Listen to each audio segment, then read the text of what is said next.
সকাল ঘুম থেকে উঠে বেরিয়ে গেলাম কাজে। এখানে দাঁড়িয়ে আছে, একটা হেল্পার আসবে তাই চলে এসছে, তাই বাইক নিয়ে বেরিয়ে গেলাম কাজে। ওদের বাড়ি পার হয়ে সম্বলপুর হাটখোলা ঢুকে গেলাম। দেখছি আমার বাইকে তেল নাই, তাই তেল পাম্পে ঢুকে গেলাম। বললাম ৭৪ টাকা তেল দাও, দিয়ে বর্দা ভরে দিল। চটপট করে টাকা গুনে দিলাম, দিয়ে বর্দাকে দিয়ে দিলাম। তেলের ট্যাঙ্কি লাগিয়ে দিলাম, দিয়ে বেরিয়ে গেলাম তেল পাম্প থেকে। দিয়ে তোমাদের সঙ্গে কথা বলতে বলতে কখন কখন ঢুকে গেলাম সাইডে। বাড়িতে কাজ করছি তোমাদেরকে দেখিয়ে দিলাম। আমি আর একটা আমার বন্ধু ঢুকে গেলাম বাড়িতে। হাসপাতালে দাঁড়িয়ে আছি, দিয়ে একজন চলে আসলো, তারপর পরপর দুজন চলে আসলো।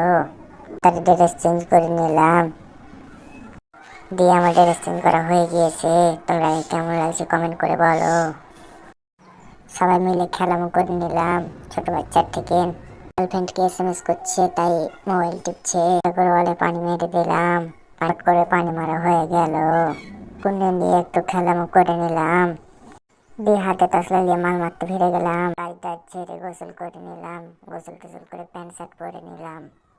ঠান্ডা লাগবে তাই চেনটা লাগিয়ে দিলাম জ্যাকেটের। চটপট করে সবাইকে দেখিয়ে দিলাম।